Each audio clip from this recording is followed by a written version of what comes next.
Hey guys, hope everything's going well. You guys know the drill. Smash the like button, subscribe if you haven't, and comment down below. Follow me on Instagram at AIH_sports. Alrighty, the year is coming to an end. And it's not as crazy as 2020, but 2021 was still quite an interesting year in terms of sports cards.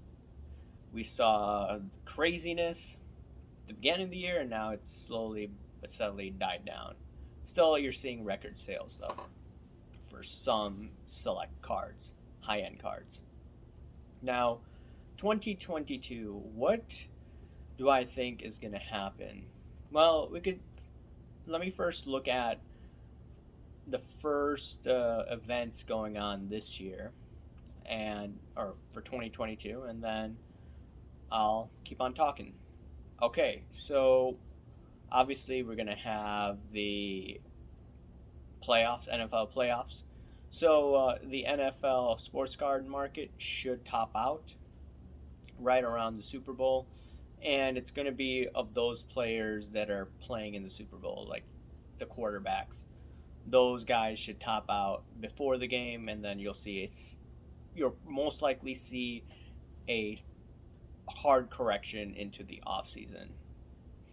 And what I noticed is Tom Brady cards have done pretty well.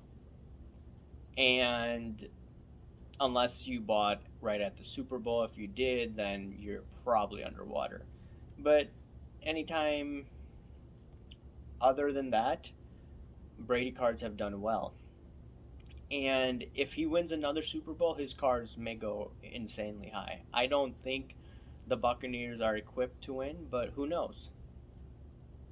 I expect the Packers to do the most damage in the playoffs this year, but I could be wrong. It could be probably karmic justice for Aaron Rodgers to win and then make the media be quiet about how they smeared him over the past 3-4 months. The next month in February, as long as the new variant doesn't shut down the Olympics, they're going on. And one card, I didn't invest too much. I put maybe a few $100. Chloe Kim, I bought some of her cards. This is an auto PSA card. I don't know if I'm going to be able to sell it at what I expected.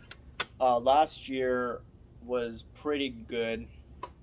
I was buying all of these Ledecky cards. I was buying Caleb Dressel.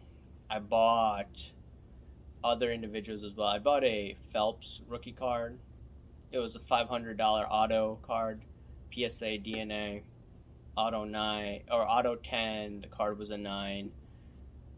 Sold it for about $1,500, and it was the quickest flip out there. 300% gain, or close to 300% gain in a few months. That was great. You're seeing some base cards of Phelps. People were buying them for pennies on the dollar, like $2-3, and then they were able to sell for $40. That's how insane the market was last year. But now we don't have that insane market now, and I'm not sure how many people are going to be chasing after Olympic cards. But suppose Chloe Kim does well, wins another gold medal. I believe she won a gold medal, but if she wins a sizable amount of medals, I expect people to be chasing after the cards, and that's when I want to sell some of her cards that I have of hers.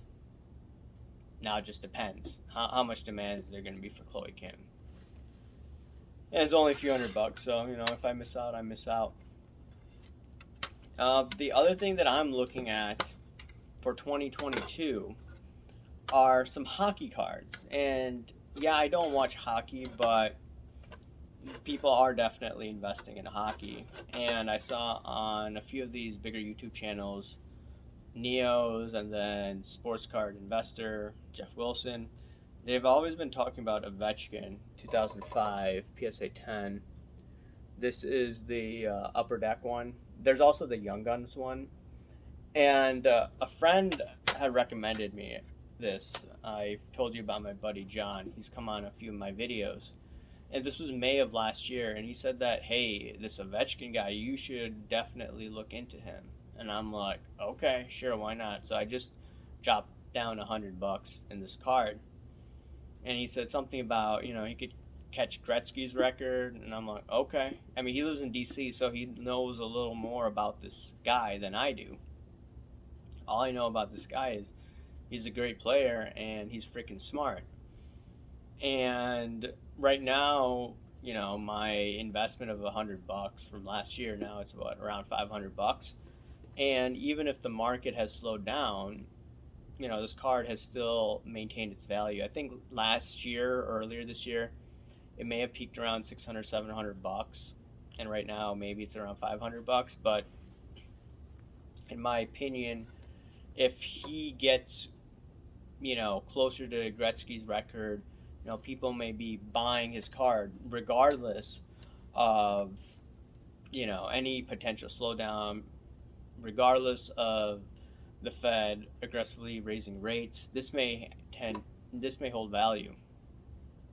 And speaking of hockey, and what for 2022 cards, I wouldn't be surprised if some of these low population hockey cards hold a decent value. This is a 2007 2008 Patrick Kane card, and I think I bought it for close to $100 last year. This was when I was buying weird cards like hockey, boxing, things that people usually didn't look into.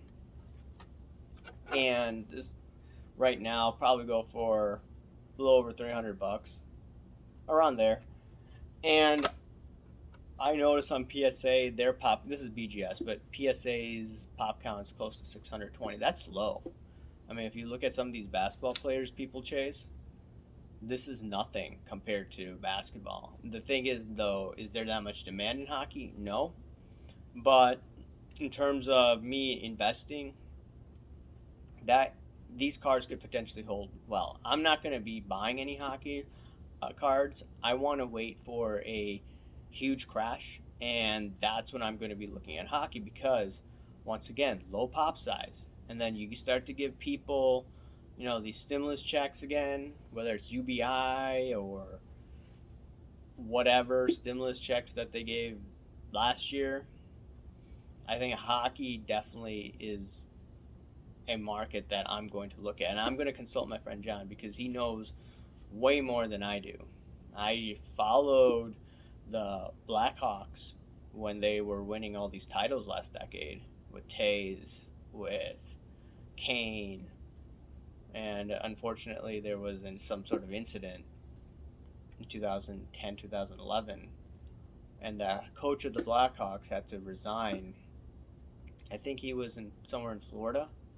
He resigned because he knew about the incident, he didn't report it, or something like that. Regardless, though, hockey is definitely on my radar, and I would not be surprised if those card prices hold, because people, they don't look at that. If you look at all these YouTube channels, they talk about basketball, they talk about football, I talk about football, sometimes baseball.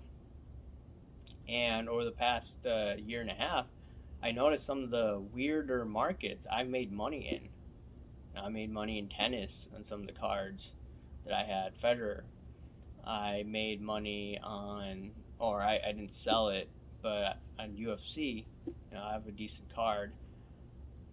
Boxing, I'm in the middle of getting profits, hopefully, from the sale, and I'll talk about that sale and how crazy the eBay market is these days. So yeah, those are the things that I'm looking at. One of the last things I want to talk about, though, is for 20. Oh yeah, a few things I want to talk about. So I think there could be an opportunity. I'm not, once again, recommending you to do anything.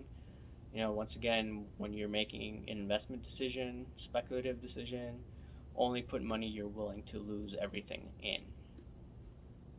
And in my opinion, I bought this for my collection because it looks cool. I may buy one more of these. So Manny Pacquiao. This is a Nintendo card. However, Manny Pacquiao signed it. I find it pretty cool. This is like, what, a Nintendo card? It's pretty awesome. It's like a 1989 card. This is one of my cards that I really like in my collection. But the thing is, Pacquiao, he's going to be running for the PM, Prime Minister, I believe, in the Philippines. And I believe he's already involved in the politics there. So just think about it. Pacquiao, who had a decent boxing career. Some people say, oh, he used steroids, whatever, right? Regardless of whether he used steroids or not, he could be the leader of a country in Southeast Asia. And that's huge because not only is he a professional athlete, he is able to be a politician. And that's something extraordinary. And if you want to look at the price of the card, what should happen? In my opinion, there would be an added premium to Pacquiao cards, especially when many people in the Philippines, they like Manny Pacquiao. I met some Filipinos that live in the United States, or one of them, and just his face shined whenever I mentioned Pacquiao, and just the excitement. So if they see one of their own become prime minister, who knows? People may flock to his cards, and then those that are speculating, they may just buy it to see like, hey, it's Pacquiao. And regardless of whether you like Donald Trump or not, but obviously before he was president, he was a celebrity. Everyone knew him. He was doing the Apprentice show, and his autograph, if it was authenticated, by PSA, BGS, whatever, what happened to the price of that collectible? It went higher. I believe Trump used to autograph Apprentice memorabilia, and if it's authenticated by PSA, those went up. And I'm just looking at, okay, this is what happened to Trump autographs. What could potentially happen to Pacquiao autographs? In my opinion, they'll go up. His card values, in my opinion, will go higher. Now, we'll see if that happens, but if he wins, I expect an increase in the value of his cards. Now, just the market in general. And I remember from 2019, 2018, or 2018, those individuals that exceeded expectations, those card values went higher. You're in a bull market in the stock market, so what's going to happen to these cards, right? I talked about this over and over again, but some guy like Verlander, he exceeded expectations. This is a $100 PSA 10 card. I used to have 6 of them. I sold all of them at a profit. But before he went to the Hall of Fame, his cards tripled. When they went to the World Series, when he pitched, when he got a Cy Young that year, I think in 2019. Him and his buddy that's on the Yankees now, they were doing phenomenal. But we know that Garrett Cole allegedly used Spider Tack, and that's why he had trouble second half of last year or this year, and he didn't do so well in the playoffs. Regardless, any individual, any prospect, and I've talked about it, some people comment about it, if you're able to find prospects, players, fighters, etc., that do better than what the market perceives, those cards are going to do well. And those individuals that are speculating, flipping, investing, if you find a card like that, congratulations. Now, it's much, much, much harder because there are a lot more people in this game now. The market has gotten smarter. So now you got to outsmart everybody else and find the prospect that does pretty well. And LaMelo Ball, I'm going to talk about LaMelo Ball in a different video, but, I see him doing pretty well, statistics-wise. So some of his cards have been doing well in auctions. I saw a decent priced PWCC auction. Now, I think it's still ridiculous that it sold for over $200-something thousand, but ultimately, he exceeded people's expectations, so price went higher. So yeah, that's what I expect for 22. It's going to be returning somewhat how it was back in the day, where you find the guy that performs well, the price is going to go higher. The guy in Star Stock, one of the owners, he said that anyone that exceeds expectations, it's like a stock, not priced in, it's going to go higher. That's what 22 is going to bring forward. What do you guys think about 2022? What are you expecting? You see the market to continue to just pretty much go nowhere, and those cards that exceed expectations also go up? Let me know. I do also see the Federal Reserve raising interest rates, so that may actually put downward pressure on some of these cards, sports cards. I mean, we're going from an era where we had stimulus, we had lower interest rates from 2018. Card values were cheap then. Now we're in a time where they've gotten rid of the stimulus. Things are opening back up, so people aren't putting money so much in cards, and now you're going to raise interest rates, which, in my opinion, will have a negative impact on the market. And supply is coming back like crazy from PSA, by the way. Just because they're opening back up, I'm not too optimistic on what $100 regular service, but we shall see, guys. Anyways, let me know what you think. Smash the like button, subscribe if you haven't, comment down below. Once again, I hope you have a great New Year's Eve for those in the United States that see it before 2022. And once again, I wish all you guys, even my haters, a great 2022. All right, guys, thanks. Bye.